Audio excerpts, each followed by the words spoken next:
the network for the AV industry. What are you listening to? This is AV. This is AV Nation. This is AV Nation.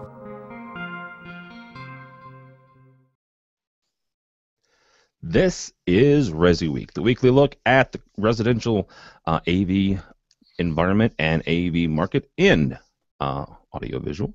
My name is Tim Albright. I am your host. With us this week is my buddy pal Todd Anthony Puma. How are you, sir? I'm doing well, Tim. Thank you for having me on this week. Absolutely. Also with us, a first-timer, so be nice to him, Mr. Todd. Name is Jeremy Glowicki, and Jeremy is a CEDIA fellow. That means he's very smart and editorial director of Residential Systems and Systems Contractor News. Welcome, sir. Thank you. Thanks for having me. Absolutely. I'm a big podcast fan, and I've watched and listened to your podcast, and I've never been a guest on one, so this is a big deal for me. Well, thank you. Thank you very much. I appreciate that. It's always interesting and fun to meet folks who listen to you and you get to meet for the first time. So I had a couple of that happened last week. If you didn't follow us last week, we were at Integrated Systems Europe. You can go to the website and find all kinds of stuff about that there. Okay, so here's the thing, guys. The right before ISE, actually, a couple of stories broke. And we didn't cover them during the show because when we do a show, when we cover a show like that, we pretty much focus on the news around it. So this is a little dated, right? But it's still valuable. The first up, is the fact that Crestron has decided that they are not going to exhibit at CEDIA Expo. If you're watching the video, we're bringing up Jeremy's story right here. Crestron CEO Randy Klein basically has came out and made some clarifications, right? It is not to say exactly what or to dispel the social media rumblings that were out there, because lots of people wrote some stuff, right? His basic bottom line is the fact that Crestron doesn't belong there anymore, quote unquote. And one of the things that he has said is that, in his opinion, CEDIA is no longer targeting that higher-end clientele, which is what Crestron is ostensibly trying to be now. They're saying that. I would counter with some other stuff, and I'm going to let you guys talk about that first before I give my counters on that. But Todd, we'll bring this to you first. What does this mean for Crestron, and what does it mean for CEDIA? Well, change is here. Change has been coming for a while, and with the comments that Randy made that CEDIA is no longer the high-end or the luxury show it once was, that's okay. He also stated that CEDIA is not just a show. Just like Vince said before, CEDIA is an organization. CEDIA is going to go out there and reach more integrators and help integrators to get possible clientele and give us more credit and set a standard in this industry that we haven't had in the residential market. Now, with that being said and put to the side, Crestron. Crestron is a monster. They're leaders in this industry. They've been around for a long time. I wasn't always a firm supporter in Crestron. 4 years ago, I wouldn't even go near their booth at CEDIA. But CEDIA is what gave me that opportunity to see what Crestron could really do and see what Crestron's about, as well as become a dealer. Rich Fagosa and a few other integrators throughout the way have pushed me in that area. I talked to Jeremy about it many years ago when I wasn't a supporter of them, and he said, just take a look at it, you'll be impressed, and I was. Now, for me, that's where my journey began. So other integrators coming in, just like myself, who weren't firm supporters in Crestron, will never have that opportunity. They'll go to CEDIA, and there will be a big hole in the middle or the beginning when you first walk in. There won't be a hole. There'll be a booth there. Listen, there will be a hole in my heart, okay? But CEDIA and Crestron, let's get off the CEDIA part because it's going to get more into the gossip. What Crestron did and all that feedback that was going around, it's fear. People are afraid what's to come. When people don't understand something new or something outside the box, because Crestron thinks big, everybody else thinks outside the box. That's the new term. Crestron's big thinking is causing everybody to say, oh, are they going out of business? Are they selling? Are they getting rid of the residential market? What's happening? And that inspired me to talk a little bit on my view of this and to talk about what I do know is Crestron is there. Crestron's working on new things. They stated before. They have a residential home inside of their warehouse that they test day to day, operations of the lighting, HVAC, and audio, video, DM, whatever it may be, as well as investing into products and firmware and software like Crestron Studio, Crestron Ping, and Home Elements was built upon that, and it's getting better. They are not abandoning the industry. Crestron's not going to drop all that profits. Randy said the other day between 20 and 25% of their money comes in from the residential market. Businesses are meant to grow. They're not meant to figure out ways to throw away money. Why would he want to do that? He wants to become, I forget the number, a $10 billion company in the next 3 years. If he gets rid of the residential market and just focuses on commercial, that's not going to happen. With them also leaving, CEDIA has put money on the table. Now, whatever they invested into there can be put towards their dealers, could be put towards their own shows, properly educating us throughout the DIY market, getting more awareness, which they don't want to focus on, but they do want to focus on the architects, builders, designers, and so forth. It's going to give us more resources as well as keep in more technicians to constantly grow the technology and engineers to grow the technology that we see today and to keep up with that fast-paced growth of the industry. Okay, I'm gonna go ahead, Jimmy. I was going to say that one of the things that that Randy told us that was interesting was that they were frustrated that CEDIA wouldn't allow certain attendees on the show floor unless you got them in under your own badge. So obviously consumers aren't necessarily welcome, but more than that, he was saying that architects, builders, interior designers, really weren't allowed, quote unquote, to be on the show floor as attendees, and that's the target who they were trying to get in touch with. And they said, in contrast, ISC and Infocom both encourage that sort of attendee, and of course, Infocom's more of an end user show because their end users are operators of facilities a lot of times. So it's a different type of show, and ISC is a blend of Infocom and CEDIA. So there's that same kind of mentality. So it was a tough one for me to kind of buy into that, well, they don't allow this, but this one does, because it's a different demographic for sure. But they seem to be really interested in trying to reach out to those professionals more dealers per se. I do think Todd makes a great point that had it not been for Crestron being on the show floor, it might not have been as easy for him to connect with them as a company and become a dealer. I still think there's a lot of lost opportunities there at CEDIA. You can say what you want about their attendance. They're not as big of a show as they used to be, but I still think there's going to be, particularly in a certain market where they're located for that show, people coming out that maybe haven't seen Crestron, and now they're not going to get that chance, and I think they're just kind of like thumbing their nose at that opportunity, and they're going to have opportunities elsewhere. Clearly, there's plenty of chances for them to market themselves to different trades and stay out there in the public eye, and they're still going to support CEDIA as a organization with training opportunities and that sort of thing. But I see both sides of it. I see where Crestron's trying to think big and be a leader, but I think it's a risky move as well to just say we don't need to be there, and it's not a cost saving. Todd said the money that they saved, but Randy was really diminishing the amount of money that it cost them overall in terms of their budget, their revenue. They say that it's what was it, 10% or 20%? I forget what the number is. A percentage of residential to commercial business, but he said that still accounts for hundreds of millions of dollars for them. And it's like that. That's a number that I didn't know about, or whatever it is. So these big numbers that they throw around, and it's just like it's not inconsequential. Maybe it was tens. I'm sorry, my numbers aren't good. I'm a words guy, but tens of millions of dollars. Yeah, but he was. I believe there's 2 or 3 different interviews he's done, and 20 to 25% seems to be about the average, right? Yeah. Todd, you said that Crestron is a monster in this market. Are you talking about residential, or are you talking about AV in general? I'm sorry, I meant the industry as a whole. Okay, because Yes. Here's the thing. and I'm not picking on them. God knows I've got lots of buddies that work there and just friends that have worked there over the years. I don't see them as a monster in the residential market. Not saying they're not. Obviously, they make hundreds of millions of dollars a year, according to Randy, in that market. But he is aiming for that 1%, right?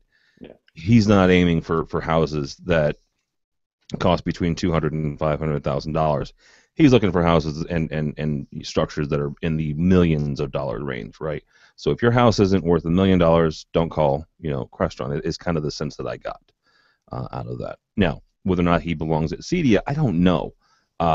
It's not. It's unfortunate, I think, and I've had conversations. One of our biggest underwriters actually is a company that doesn't exhibit at ISC or Infocom, and one of the things that is a constant conversation is the fact that I think that they should, right? I think that trade shows give you the opportunity to introduce yourself to new users, like Crestron did with Todd. It also gives you the chance to meet face-to-face the folks that you're going to talk to on a daily and weekly basis when they call in for tech support, when they call in for design help.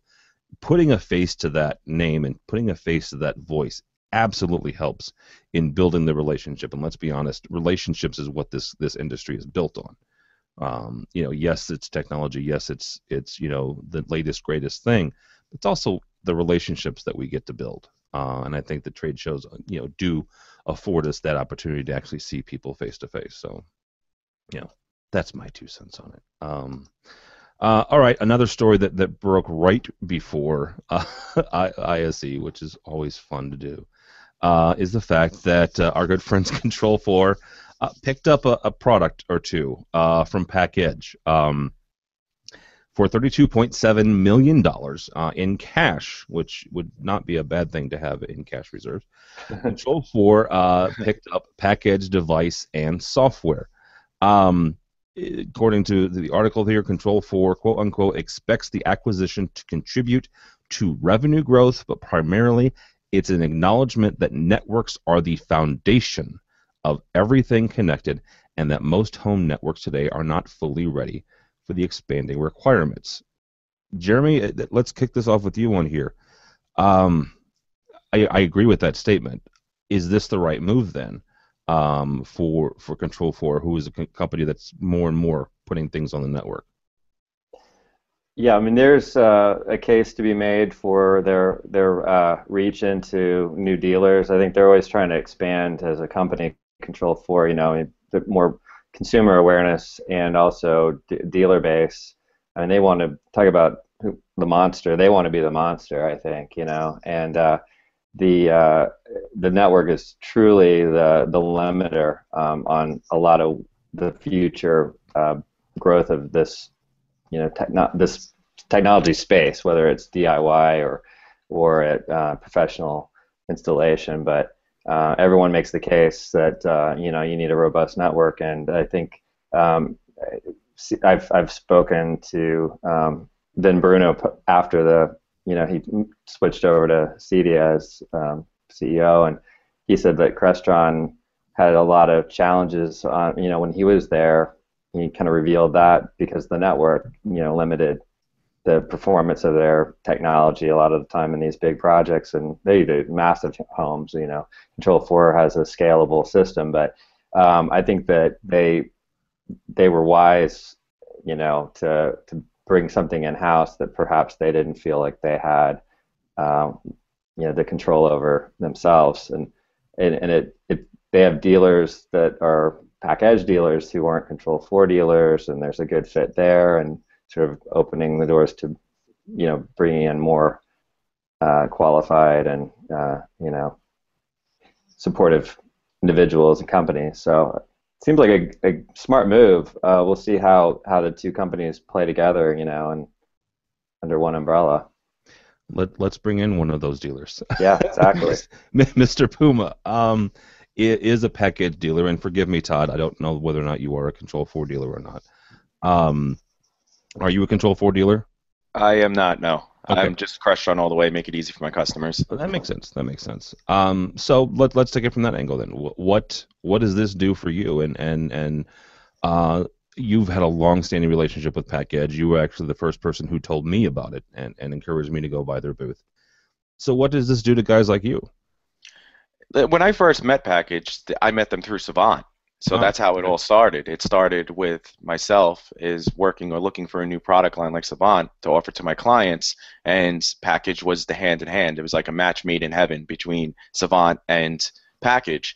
So for me, this is not shock that this happened. I wish that Crestron would have moved forward and purchased them before Control 4 did. Again, that's not any inside information. I don't even know if Crestron made offers. Just saying that's something I would have hoped for because infrastructure is everything. The network needs to be robust. I beta test every day. I beta test for Package and I beta test for Crestron. And I grew a very personal relationship with the people there and as well as the products. And throughout the way, we need the network. If we don't know about the network, our AV product doesn't work. It comes now that you need to know more about the network than you kind of do about the AV product because the product is simple to set up. But if you don't have everything properly set up through the STP protocols and QoS and VLANs, your system won't work, or it will work for a short period of time. Now back to Control 4, I was impressed. I'm very impressed. I'm glad that they made that move. I think it's going to be great for all Control 4 dealers. I think that they have definitely have, one up on a lot of the, companies like Savant, Crestron, and Elan and Claire at this point because they have their own internal networking company, and Package is one of the best. They understand residential better than anyone. We'll see in the next couple of months what Crestron and the other providers offer, but right now they definitely have the royal throne at this point in the resi market by acquiring Package Control 4. So let me ask you this, and this can be to either of you, and it's a crazy hypothetical question. We did a network show, a network security special last week at ISC, and we had on Haggai Feiner from Access Networks. Great guy, brilliant on the network.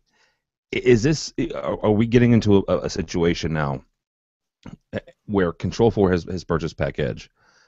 Are other control companies going to be looking at network-centric companies to be picking up, or should they, instead of picking them up and purchasing them, look more to partner with them and maybe work better with their equipment?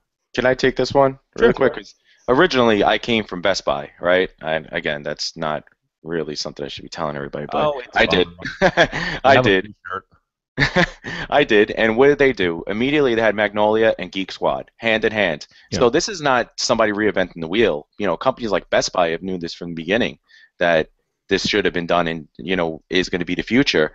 Other companies are going to start to do this. Package and Control 4 went first in line, but you'll see other companies partnering. Crestron has always been pretty much a partner, but not saying it with Cisco. In the commercial market, I only see Cisco products integrated with Crestron, and all the, I don't know what you guys call them, but all the IT guys or whatever they may be at these corporations stick by Cisco. So I'm, hoping sooner or later that winds up becoming more of a legal partnership between the two of them, and they do what they need to do in that part. I would be interested to see if that happens, because I don't know. I watch Cisco from a pro standpoint, and sometimes I'm wondering what they're doing when it comes to moving into this space and moving around this space. Simply because they're moving more and more into VTC. They have their own touch panel system. That touch panel system can actually control other things. So some days it feels like Cisco is actually trying to compete with Crestron a little bit. So yeah, I'd be interested. But Cisco Meraki came out, right? That feels more like a residential kind of base system, very easy to navigate, has kind of that package-esque feel, Luxol kind of backgrounds, and other companies that are out there. It seems like they're trying to complement the residential market, little by little. Yeah, it does. I'm simply talking about Crestron and Cisco partnering together. Oh, because conflict of interest. Conflict of interest. Sometimes it feels like Cisco is trying to compete with Cisco or with Crestron. I don't know. just my 2 cents. All right, kids. Next story up. So ISE was last week. This was Vin Bruno's first ISE as the head of CEDIA. Was appointed late last fall, actually right before CEDIA Expo 2015. Todd, he says in this piece, quote unquote, CEDIA will be the place where consumers come to find companies that can install, upgrade, or even repair the technology in their homes. We'll have 10,000 licensed technologists. Our name already is synonymous with technology, and that's something we can leverage. Is Vin right on this? Is CEDIA going to be the place where the average consumer goes to find a technologist for the home? I believe so, but it's going to be us doing our part as well to point and educate clients to let them know that this is the place to go. This is going to be the stamp of approval. I believe our industry has needed a standard for a long time because there's a lot of integrators out there that aren't integrators. They're just TV hang and bang guys living out of their car or working out of their car, and they're giving the wrong standards to clients. This will be that extra effort they need to come to become a corporation. They need to, go to a client and give their referral base. Hey, I'm a CEDIA member. This is great. This is something that the customers do need. They need some kind of certification. We're not even legally certified in a lot of areas. Based in New York City, there's no certification you need or legal licensing you need to be an AV integrator. You're running wires with no education pretty much, and flying around, making other people's jobs harder, like the electricians or plumbers, because there is no protocol, there is no stamp of approval, no licensing through the government. And if CEDIA could start pushing that and giving us some kind of direction to go in, I think that would be great. All right, Jeremy, from your standpoint, what does CEDIA need to do to become this place where consumers can go to? I think it's a tough one for them. They've tried in the past to really push certification, and it was somewhat successful. I think it was well intended. I know at the time it was kind of a borderline barrier to entry play for them. They really wanted to limit that trunk slammer, quote unquote, type of personality that was out there saying they were professional and kind of diluting the trade and making it look bad. There were plenty of bad stories of bad installs and guys coming up and cleaning up people's projects, and they wanted to put a professional stamp on it. And a lot of cynics said they were, just trying to get more money out of members, and then, forcing them to pay for these certification classes. I never saw it as that. I think that people get ideas in their heads, but I think that it's a challenge to get the younger demographic out there who go online and find classes themselves, or go directly to the manufacturers. They don't necessarily see CEDIA as a necessity. They've been trying for a few years to really go for that next generation, and I think that's where it needs to come in.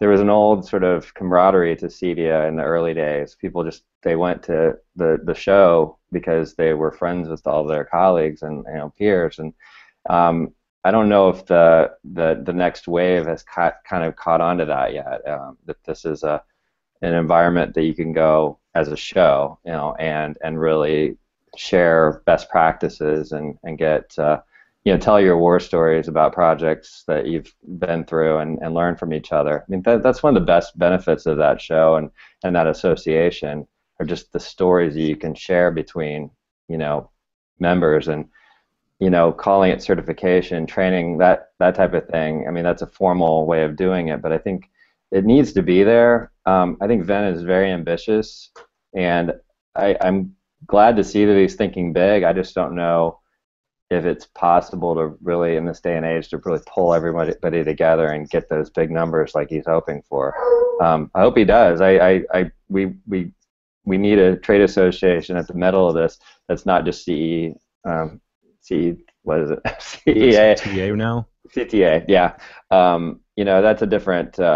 They have a different focus for sure, and you need a professional trade. I mean, for one thing, they lobby for this industry. You talk about the different certifications. There are certain states where they're trying to put low voltage contractors out of business because the direct voltage, electricians are a bigger force. They're trying to say, hey, you can't put in this stuff without a electrician's license. And so CEDIA gets wind of that, and they go in and they meet with the different. They get lobbyists. They go in and they meet with the different congressmen and state legislature people, and usually protect the CEDIA type integrators pretty well. So that alone is worth really keeping this industry, this association, strong and building it bigger, becoming a more force to be reckoned with. Yeah. Jeremy, you mentioned the folks coming up haven't kind of grabbed hold of the whole community idea. Do you think that's a generational thing where you've got the youngers, and I don't mean to beat up on the poor millennial, but because God knows that enough people have written about it. But do you think it's the generation behind? Let's be honest, those of us who are in our middle ages, because we've grown up with that whole idea, right? Whether it's CTA, before that it was CEDIA and CEDIA and Infocom and organizations like that, where we've grown up learning from each other and sharing with each other, and the generation behind us, do you think maybe that they haven't glommed onto that yet? Oh, I think it's a challenge, and I can't quite speak for them. I can only theorize, but I do think just growing up in an internet culture where everything is at your fingertips has to change the way you learn and find information. I'm close to being that kind of mentality at this point, just having been around it as a media person for so many years, that I almost can say I don't get it why we need to go to trade shows. And I can almost go there, but I can't quite, because I still see the value having been to that event and saying, yeah, there is a human element that you clearly miss out on if you do all of your training online and through webinars and that sort of thing. There's a need for that human interaction. We are human beings, and to have these events where you can go and train in a room with people who are going through the same thing, hands-on. I mean, Todd can speak better to it than I can, having gone through training. I've been through boot camp at CEDIA, and I'd say it's stuck with me pretty well. It's a very basic level of training.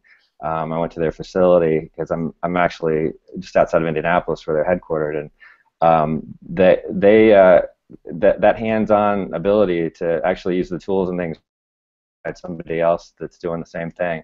Can't replicate that online too well, and so to attach some certification there, and obviously be a member of a trade association that has some meaning.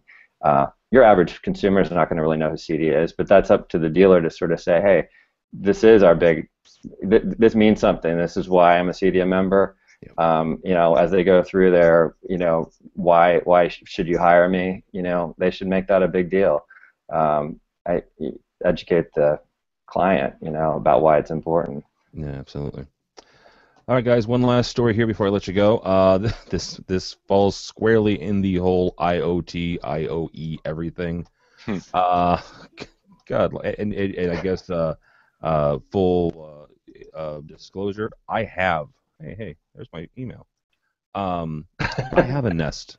So let's start there. And I didn't notice an outage. So apparently a bunch of folks on the Nest forums were experiencing an outage. And what they said was some of their thermostats was unresponsive. Others said they woke up to a completely drained battery. Other thermostats apparently lost connectivity altogether and went offline. This comes to us from cbc.ca. So this is what they say is the issue. Quote unquote, outages will happen. No consumer grade smart home device is going to work perfectly 100% of the time, nor is any internet connection 100% reliable. And software updates sometimes come with bugs. That all means smart home devices need to have countermeasures for when they do inevitably fail. Jeremy? What? This wow. Like just scares the hell out of me. I get a lot of opportunities to play with toys in my home, and I turn down more than I accept because I don't want a kludgy home filled with a bunch of separate pieces that don't work together, and I'm not a professional integrator. integrator. I have a lot of experience having worked with integrators, and Todd, for instance, has been on the phone with me and walked me through things that he's helped me to install. But I don't have that comfort level, especially with the network. I'm case in point of I wish I knew more about my network than I do. But there's a limit on how many devices I want to be operating sort of essential infrastructure in my house. And I do have a pretty modern thermostat, for instance, but I didn't go down the Nest road, the Nest path. I mean, mine is wired in like a traditional thermostat, and I don't know why Nest doesn't, why it's battery dependent. I think that seems like a kind of a flawed thinking. And I also don't understand how there isn't just an automatic backup here where power goes out and it at least holds the temperature where you are, not just drops. I didn't quite understand that part of the story, how the thermostat sort of just turned down the temperature as opposed to just holding where it was. It probably defaulted to its original state. That might be it. Yeah. Yeah. But it just sort of is. I mean, it's, who knows how many were really affected here, but it does make you sort of pause and say, yeah, maybe not. Maybe I kind of want to go with the traditional approach here and certain aspects. And then it goes down the path of even security. If you read that article, there's some links in there about smart locks and that sort of thing. And I don't imagine there are many criminals out there, the types that are going to be robbing houses aren't typically that sophisticated. We're not talking about movie scene kind of criminals with a hacking device coming in trying to hack a smart lock, but you start to question how many elements are you going to really go for here in the smart home. They will get that smart. Think about it. They won't even need to break in. They'll just walk in. People are starting to learn networks and starting to learn how these things work. So if these, criminals educate themselves a little bit more, they will be able to get in pretty easily. They have your network. They sign in. They download a Ping app, and there's your lock, and unlock the door, walk in and walk out. It could be that simple. So that's why we need to be cautious about these, products that are called DIY. Customers don't know enough about these products to protect themselves, and that's what they're not realizing. At least coming with us, we hold responsibility for what happens in their home. We make sure that networks are protected, make sure that they have security measures in place, that if, God forbid, something did happen, there's a fail-safe. There's something there that can protect them. So not everyone can get into the app because you'll need a certain amount of information. There's IP IDs, through Crestron, for example, can go up to hundreds of numbers and letters. The criminal's not going to figure out, okay, I have to put this IP ID in with this IP address and then download the app. They're not going to be that smart. That's why, it's important for certain products just to stay out of the hands of, the residential client or the DIYers. Is eventually those DIY guys aren't going to have the time, and they're going to hand over the business to us because of these problems that can occur with Nest